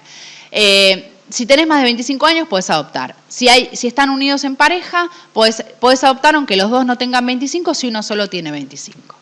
Y lo que vas a tener que tener es una diferencia de 16 años de edad con el adoptado. Actualmente son 18, la bajaron a 2 años, diferencia que no se da en la adopción de integración. Y además, una fuerte también me parece importante modificación. Ustedes saben que ahora hay un requisito de residencia en el país de 5 años, que sigue en el artículo 600 del nuevo código, pero que no se aplica a los ciudadanos argentinos. Esto es importante por una crítica que se hacía al sistema actual. Si yo me voy a trabajar 2 años a España, vengo y quiero adoptar, tengo que esperar 5 años más, siendo argentino y viviendo acá. Es decir, ahora el código nuevo deja esta salvedad en caso de nacionales argentinos. Bueno, la gran innovación, me parece a mí, del Código Nuevo, una de las grandes innovaciones, es el tema de la declaración de la situación de adoptabilidad. Es decir, ahora tenemos una regla que viene a poner en palabras lo que en la práctica hacíamos todos los jueces mediante lo que se llama la declaración de estado de adoptabilidad o de declaración de estado de abandono. Ahora bien, situación de adoptabilidad, me parece bien la terminología utilizada porque no hay un estado de adoptabilidad, no es un estado civil, no es un estado de familia, sino que es una situación fáctica que el juez verifica. Y que es un requisito indispensable para dar en adopción, salvo en la adopción integrativa, en la adopción del hijo del conviviente o cónyuge, que obviamente no voy a tener este caso porque tengo una madre y un padre que ejerce responsabilidad parental. En el resto de los casos tengo que tener una declaración de situación de adoptabilidad o una privación de la responsabilidad parental que en sus efectos se asimila. Si no tengo estas situaciones no puedo dar en adopción, ni simple ni plena. ¿En qué caso se da la declaración de situación de adoptabilidad? Hay 3 situaciones. La primera, esto está regulado, en el artículo 607 del nuevo código. La primera es aquella, en el artículo 607 del nuevo código se regulan los 3 supuestos de declaración de situación de adoptabilidad. El primero es el chico NN, digamos, el chico que no tengo padres, ni referentes afectivos, ni familiares conocidos, que se encontró en la calle, en el tacho de basura, en la puerta de un lugar, o que fue dejado por su madre en el hospital con datos falsos, ¿sí? O con datos ciertos, pero no puedo encontrar a sus familiares. En este caso de este chico, cuya filiación no ha sido determinada, el Código Nuevo le exige a la autoridad administrativa, no al juez, que busque a su familia, a sus padres o al resto de su familia, durante un plazo de 30 días prorrogable solamente por una única vez por 30 días más. Es decir, yo puedo estar 60 días buscando a los padres, nada más. Si a los 60 días no encontré a nadie, ni padre, abuelo, ni tío, ni primos, el chico es dado en adopción. Es declarada la situación de adoptabilidad, ¿sí? Chicos, declarado en situación de adoptabilidad. Esto me parece que es una propuesta interesante. Lo que apunta todo este artículo es a fijar plazos. En algunos casos vamos a ver que son muy breves, lamentablemente, pero a fijar plazos para que no se prolonguen en el tiempo las situaciones de indefinición. El gran problema es que en la práctica sabemos que a veces cuesta más de 60 días encontrar y que de repente a los 78 días me apareció la abuelita y yo lo tengo al chico dado en adopción. Pero bueno, ahora hay un plazo y este plazo hay que cumplirlo, la autoridad administrativa lo tiene que cumplir. No se sabe desde cuándo se computa el plazo, si desde el nacimiento, yo creo que no, desde que se encontró el chico o desde que se tomó la medida administrativa. Porque cuando yo encuentro un chico en una situación NN también hay una medida excepcional. El chico a algún lado va a ir o se queda en el hospital durante un tiempo y luego trasladado a un hogar, pero siempre va a haber una medida excepcional. Este es el primer supuesto. El segundo supuesto es el supuesto donde hay una entrega, entre comillas, ¿no? Hay una deliberada decisión de la madre o del padre o de ambos, previo consentimiento, y esto es importante, lo introduce el código, la necesidad de que haya un consentimiento informado previo de quienes entregan a sus hijos en adopción y que han decidido de manera voluntaria esta entrega de su hijo en adopción. En este caso, también cabe la declaración de la situación de adoptabilidad y el código establece un plazo. Esta decisión solamente es válida si es expresada luego de los 45 días del nacimiento. Este plazo es más que adecuado porque lo que hace es respetar el periodo del puerperio. Ustedes saben la situación en la que se encuentran las mujeres al dar a luz, la posible depresión y demás. Es respetar esto que ya se venía diciendo hace muchísimos años como crítica al sistema vigente, que la decisión debe ser meditada. El consentimiento informado debe ser un proceso de acompañamiento por parte de todos los operadores que intervienen en materia de adopción y la decisión tiene que ser meditada, libre y realmente informada para evitar que los arrepentimientos, ¿sí? Porque si no tenemos una madre que lo dio a los 2 días y luego se arrepiente y después tenemos todo un problema del cual es realmente muy difícil de salir. Entonces el segundo supuesto es este. El tercer supuesto es el más complejo, que es cuando el niño fue separado de su familia por una medida excepcional. Esta es la mayoría de los casos. A ver, seamos honestos. En este momento los tribunales están llenos de niños que están separados de sus familias. No estamos llenos, perdón. A ver, no son tantos los chicos, pero hay, digamos, son la mayoría de los casos. El NIN, el nenito recién nacido que lo abandonaron al tacho de basura, o los padres que deliberadamente quieren entregar a su hijo en adopción, es uno de cada no sé cuántos casos. No existen ya casi los bebés que se dan en adopción, no existen. Circulan, lamentablemente, por otro lado, pero no vienen a tribunales. ¿Qué tenemos nosotros? Nosotros tenemos los chicos, los grupos de hermanos, los chicos grandes, los chicos con discapacidad, los chicos con problemas. Digamos, esos son los que tenemos en los hogares. Los que hemos debido separar de su familia porque existía una situación de riesgo o de afección o de vulneración de sus derechos. Esos niños que están en hogares, que han sido separados de manera transitoria de su familia por la adopción de una medida excepcional, son los niños que luego podrían eventualmente ser dados en adopción. ¿Por qué digo que es la situación más compleja? Porque el código exige ahora que la medida excepcional, que se va a declarar, la situación de adoptabilidad si la medida excepcional se ha adoptado por más de 180 días. Es decir, si han pasado 180 días desde la adopción de la medida excepcional y han fracasado todos los intentos de que el niño regrese con su familia. Quienes estamos en la práctica sabemos, lamentablemente, que en 180 días es muy difícil revertir las situaciones que dieron lugar al alejamiento de un niño de su familia de origen. ¿Por qué? Por razones estructurales, por razones de recursos, por razones varias. Porque otorgar un turno en un hospital público para que estos padres que han sido separados de sus hijos hagan un tipo de tratamiento, por ahí demanda 3, 4, 5 o 6 meses, porque el otorgamiento de un subsidio también tiene las demoras de estas cuestiones, porque las causas que dieron lugar en general al alejamiento de un niño de su familia son tan graves que difícilmente se reviertan en 6 meses. A mí me parece muy positivo que el código establezca plazos, que el código establezca plazos. Lamentablemente creo que estos plazos no van a poder ser cumplidos. Pero bueno, por lo menos, no sé cómo vamos a hacer, el código establece plazos. El plazo es 180 días. A los 180 días no lo puedo reintegrar a su familia. La autoridad administrativa está obligada a dictaminar sobre la situación de adoptabilidad. Me tiene que pedir que se declare la situación de adoptabilidad del niño. Me lo tiene que pedir.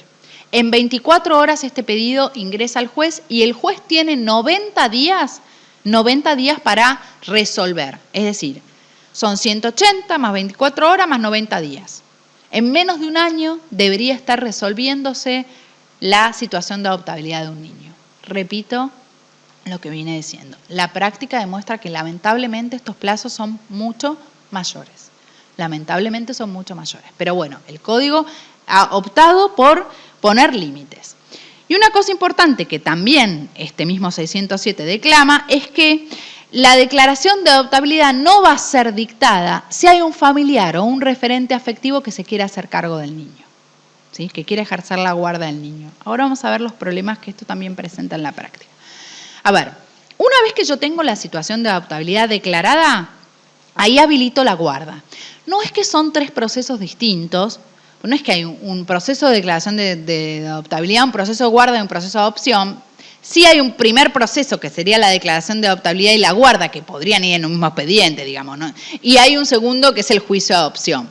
Pero sí son etapas procesales diferentes. De hecho, en la declaración de estado de adoptabilidad intervienen los padres, intervienen los referentes afectivos del niño, son parte los padres, y en la guarda ya no, y en la adopción tampoco. Entonces hay una distinción en esto.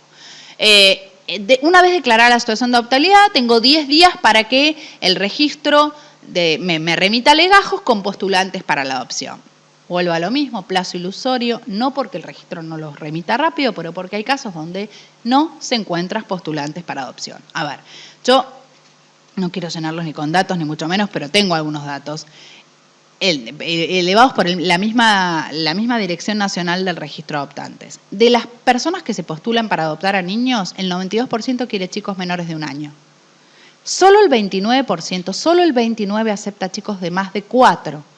Este porcentaje se reduce al 14% de chicos de más de 6 y solamente un 0,71% quiere chicos de más de 10 años. Entonces, yo tengo 5 hermanos juntos para que me den adopción. No estoy esperando, hace 1 año.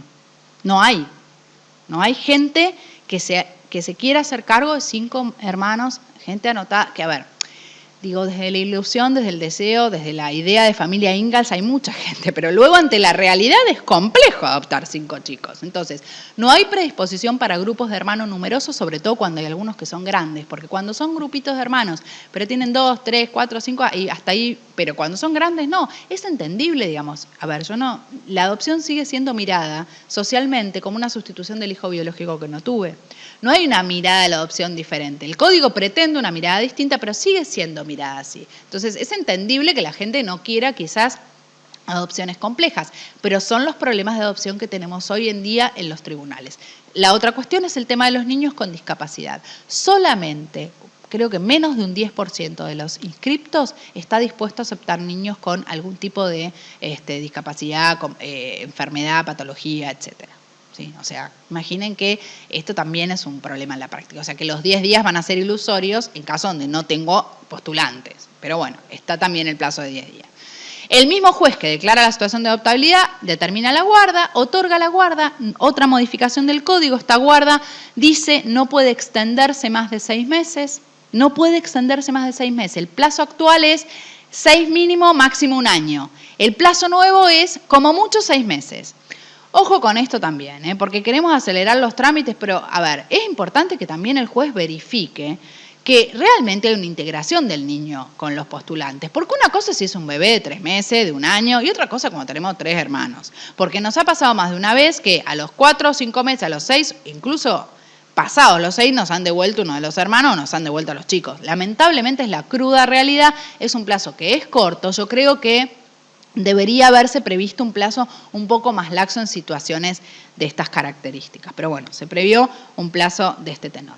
Luego de la guarda tenemos la tercera etapa procesal, que es el juicio de adopción. Se introduce como novedad que este juicio de adopción lo pueden iniciar tanto los adoptantes o los que postulantes a adoptar como el propio juez. ¿Sí? El propio juez de oficio puede iniciar el juicio. No está mal, porque a veces uno está como... Eso uno lo controla. ¿Qué pasó con esto que se llevaron al chico? Y si de hecho en 6 meses no inician el proceso, en general uno lo llama.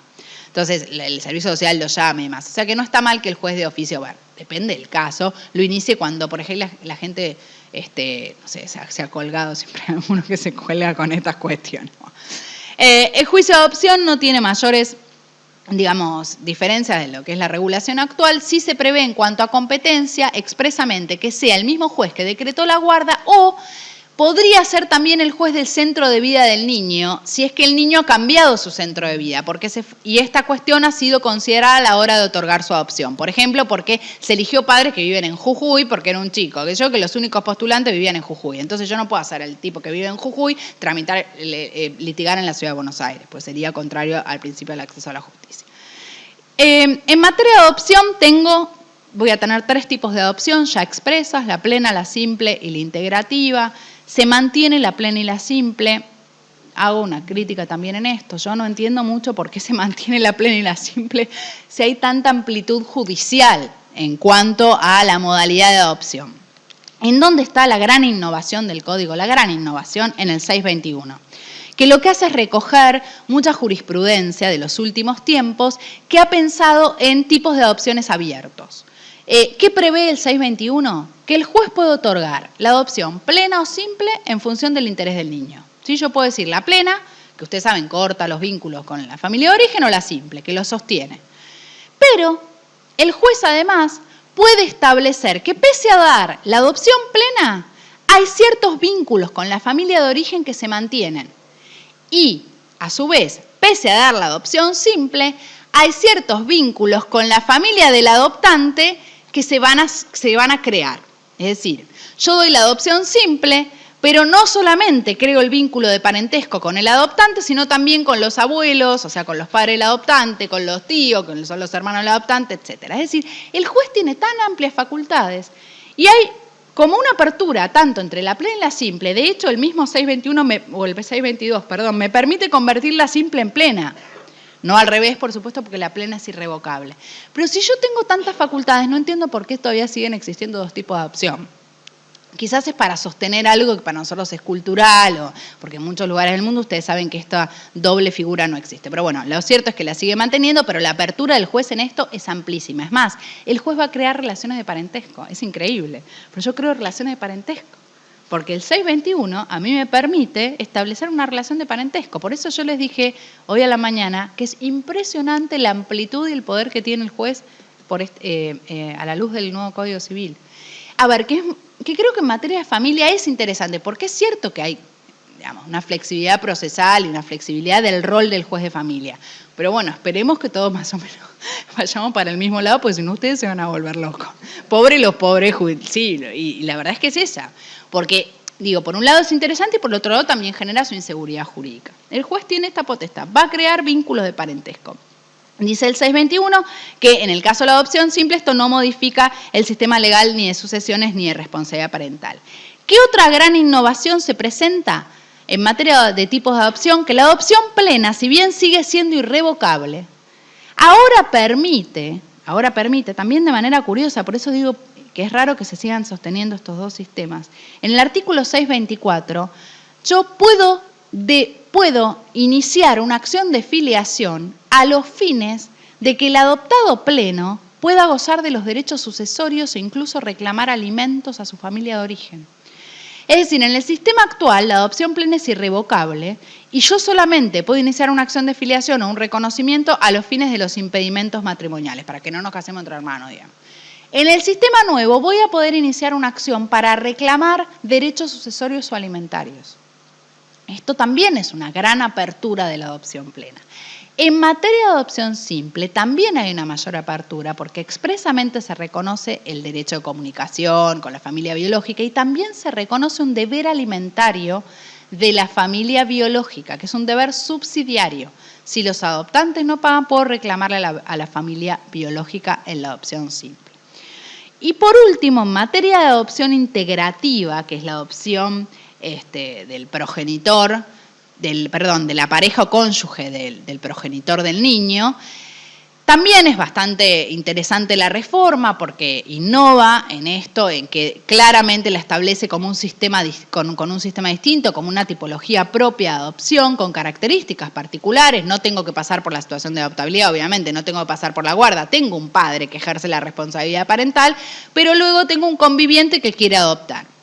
Y acá también se recogen las cuestiones que han sido planteadas jurisprudencialmente. La adopción integrativa, según el Código 9, puede ser plena o puede ser simple, ¿sí?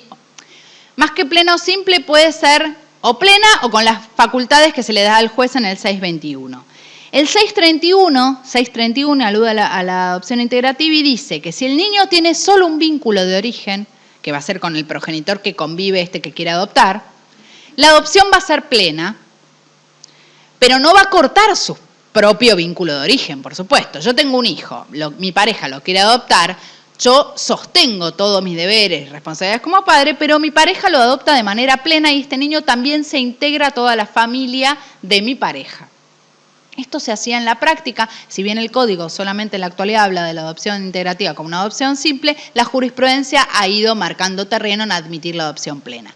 Si el niño tiene dos vínculos filiales, acá el juez va a tomar la misma decisión que dije se le daba en el 621. Puede dar una adopción plena, simple, con vínculos, sin vínculos, no sé, el mix de situaciones, ¿sí? Si tiene un solo vínculo va a ser plena en principio, sin romper el vínculo con el propio progenitor. Si tiene dos vínculos, la modalidad de vínculos que se generan la va a decidir el juez. Lo que sí también es importante resaltar que en este tipo de adopción, cuando hay un vínculo con el progenitor, tengo que citar a este progenitor. Tiene que prestar su conformidad o tengo que escucharlo y luego el juez va a decidir. Dios, perdón que ya hablé tanto. Estos serían los cambios más importantes, creo yo, en materia de parentesco, en materia de filiación, en materia de adopción y por supuesto estoy abierto para que ustedes me hagan las preguntas o me hagan las consultas que consideren pertinentes. Gracias.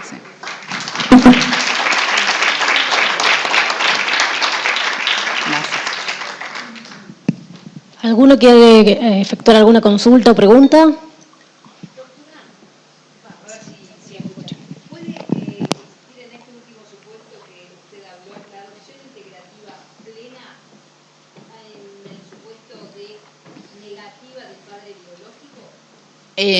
Yo creo... No, el juez sí puede decidir la adopción plena pese a la negativa del padre biológico. Podrían presentarse situaciones en donde tengamos un padre biológico ausente o un padre abandónico o un padre que está, no sé, en una situación particular o preso, no sé, o que ha, no sé, está condenado por homicidio, no sé, digo, el caso... Podría presentarse una situación donde el padre biológico se niegue porque se niegue y el juez de todos modos tome una decisión relativa a la adopción plena de este niño. Es más difícil. Yo creo que el juez va a optar en general por las facultades que le da el 621, de sostener este vínculo con este padre y pese a ello también incorporar un nuevo vínculo con el padre adoptivo. Pero podría eventualmente plantearse esta situación. ¿Sí? A ver, me parece que cuando yo tengo un padre abandónico, y me parece que el mecanismo es ir más por la privación de la responsabilidad parental, porque en definitiva esto ya me habilita la adopción, automáticamente. ¿Sí?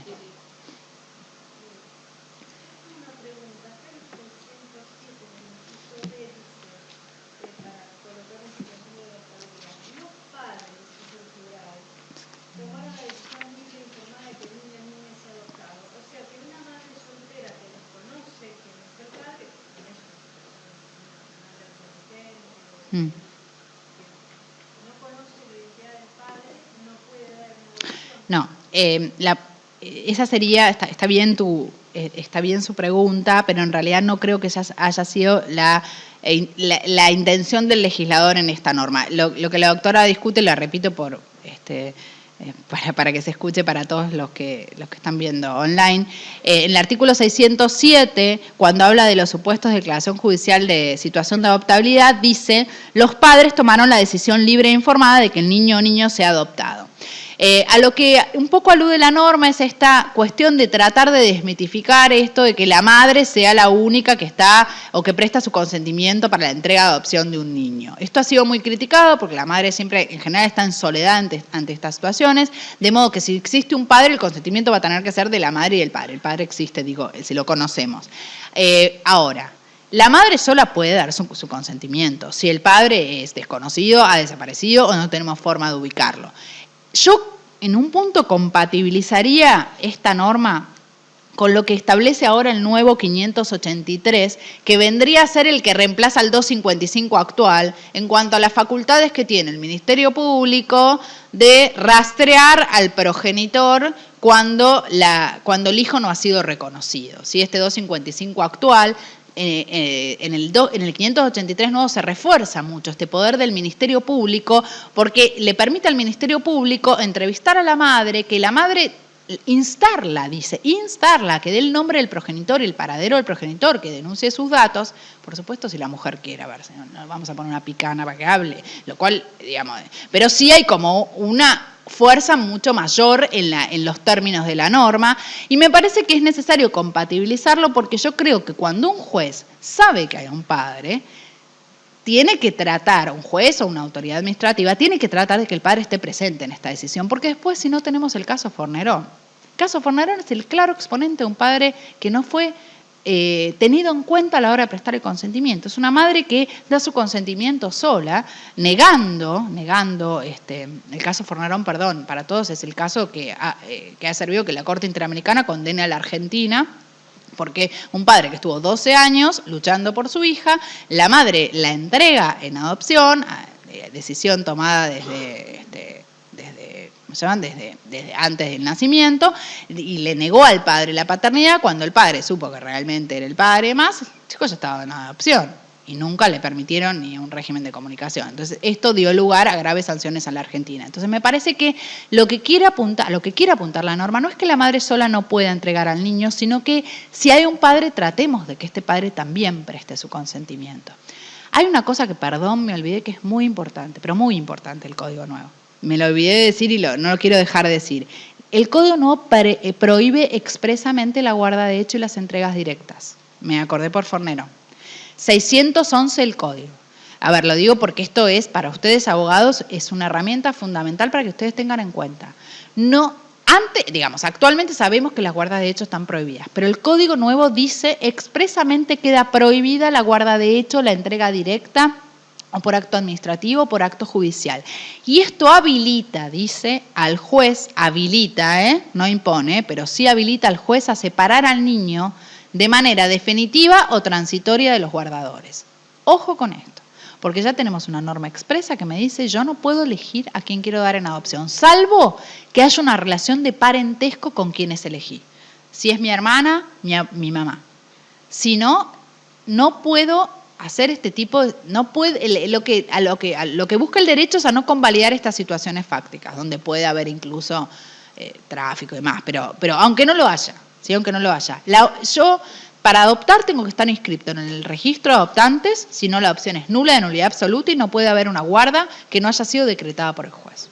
Esto como cuestión me parece a mí muy importante, que vamos a tener que considerar, porque además habilita expresamente al juez a separar al niño de estos guardadores. Sí. Perdón. ¿Qué pasa en una guarda dictada no a través de un juez, en una entrega directa con un chico de 8 o 9 años? Sí. Y la inexistencia de los padres jurados. Sí, totalmente. A ver, vuelvo a lo mismo, habilita, no impone. El juez podría dejar sin efecto, la norma dice habilita a la separación transitoria o definitiva. Si me habilita una separación transitoria a los guardadores es porque yo se los puedo dar a los guardadores. Lo que pasa es que yo creo que la norma en esto sí tiene un sentido pedagógico muy fuerte. Nosotros, y en esto es una responsabilidad de ustedes también, como profesionales y nuestra, no deberíamos convalidar las guardas de hecho. Las guardas de hecho existen cuando, como bien dice la doctora, yo tengo un caso, un chico que está hace 8 años, ¿y qué voy a hacer? Lo voy a sacar de la familia. Si encima no tengo padres biológicos, no tengo nadie que reclame. Digamos, en un punto es una encrucijada para el juez decidir esto, pero lo cierto es que hay una prohibición expresa. ¿Habilitaría el juez a la separación? Por supuesto, yo creo que esta es, vuelvo a lo mismo, una facultad del juez, no es una imposición, porque el juez podrá, de considerar lo que es en el beneficio del niño, dejar que este niño esté con esta familia. Sí. Sí. Los alimentos de 21 a 25, Sí. ¿también está habilitado el progenitor conviviente? Sí. En el reclamo de los alimentos del hijo de 21 a 25 años que estudia o que se está formando en un arte y demás, está también legitimado el progenitor conviviente para reclamarlo también como una acción de contribución. Tiene la misma legitimación, solo que va a tener que probar, igual que el hijo, va a tener que probar esta necesidad, esta imposibilidad del niño ya grandote, del grandote de autoabastecerse, y además va a tener que probar el buen rendimiento en los estudios, porque si bien el código eso no lo dice toda la jurisprudencia, a ver, si el chico da una materia por año, o sea, a ver, claro, ¿no? Y se sacó un 4, o sea, o un 3 peor, digamos. Hay una cuestión también de sentido común, porque si no tenemos, como la película Tangú, el chico no se va más de la casa. Pero bueno, claro. Bueno, sí, por favor.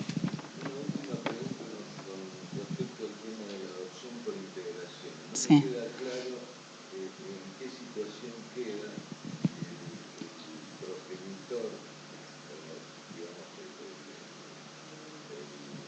Padre, sea biológico, con adopción, o cualquier otra circunstancia en la que autoriza la filiación.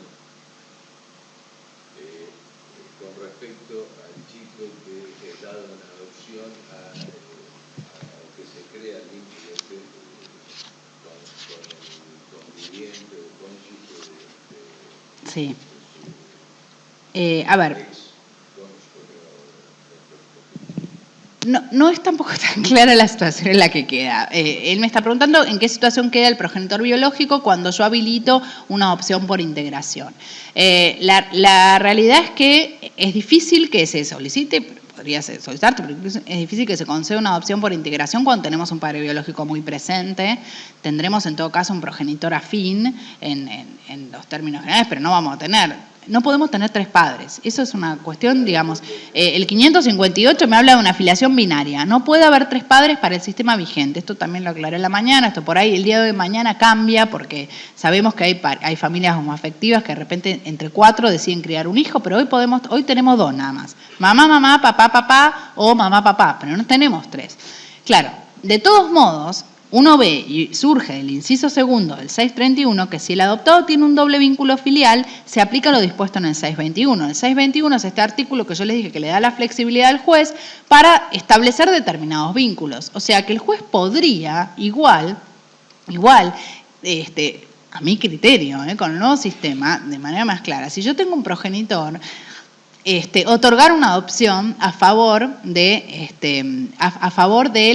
progenitor afín. Lo que pasa es que este tipo de adopción integrativa no va a tener el mismo, va a tener un rol diferente, porque la responsabilidad parental la van a seguir ejerciendo mamá y papá o papá, mamá, lo que fueran, los padres biológicos. El progenitor afín podrá tener un vínculo que es diferente.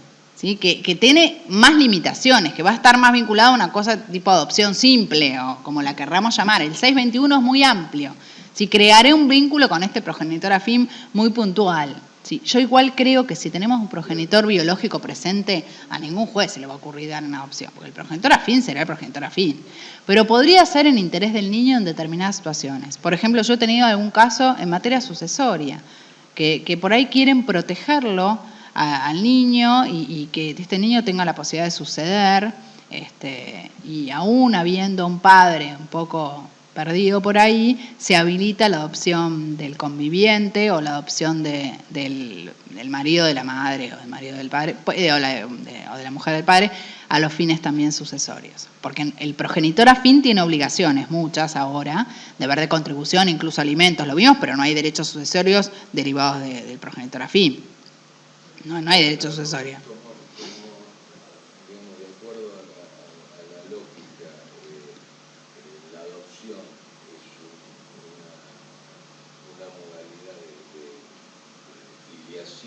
Sí. Sí, ¿cómo queda la filiación? ¿Cómo queda la filiación en este caso? En un punto y en los hechos es una especie de decepción a una filiación binaria, porque tendríamos más de un vínculo. Yo creo que en la práctica, vuelvo a lo mismo, difícilmente esto ocurre. En general, cuando se da una adopción integrativa, estamos hablando de un padre o que ha fallecido o no hay vínculo filial, o que un padre realmente que lo ha abandonado al niño en una privación de la responsabilidad parental. Es muy raro que tengamos a un padre presente, o digamos, es muy, muy extraño. Pero, a ver, el código para mí lo habilita. O sea, el código me permite estos tres. Y no sé si está mal, No sé si está mal. Es una mirada, es un reconocimiento más a la familia ensamblada, al rol que quizás ocupan estos padres o estos progenitores afines en la vida de los niños. Pero es cierto que para nosotros es complejo, porque para nosotros la filiación es binaria. De hecho, vuelvo a lo mismo, el 558, el nuevo código, así lo determina. Así que va a ser un tema. Y además también cómo lo inscribimos, qué pasa con el apellido. Por eso digo, creo que es una situación excepcional que se planteará en un caso muy puntual, no sé. Bueno, le pedimos a todos que se queden 5 minutos más. Queremos agradecerle especialmente a la doctora María Victoria Famá por la excelente charla que compartió con nosotros esta tarde y en representación del Colegio Público de Abogados de Capital Federal entregarle esta placa conmemorativa. Muchísimas gracias y muchas gracias a todos por haber venido y los esperamos el próximo martes.